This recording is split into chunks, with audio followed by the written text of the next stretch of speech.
এ কি? স্বপ্নে তো আমি এই জায়গাটাই দেখেছিলাম। তার মানে আমি পৃথিবীতে চলে এসেছি, আর এখন থেকে এখানেই আমাকে থাকতে হবে।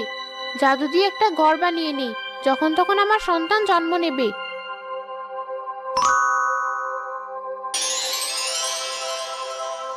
এই তো সুন্দর একটি ঘর হয়েছে। এখন থেকে এখানেই থাকবো আমি। রানী, তুমি কোনো চিন্তা করো না। আমাদের সন্তান যেন ভালো থাকে তার সব ব্যবস্থা আমি করে ফেলেছি ধীরে ধীরে। ওই জঙ্গল আমি নিষিদ্ধ করে দিয়েছি, ওখানে আর কেউ যাবে না। ঠিক আছে মহারাজ, কিন্তু মায়ের মন তো, যত যাই বলুন না কেন আমার মনটা অস্থির হয়ে থাকে। এই তো আমার সন্তান হয়েছে, কিন্তু আমার পাশে কেউ নেই। আমার মেয়ে আমার সব। ওর নাম রাখলাম ললিতা।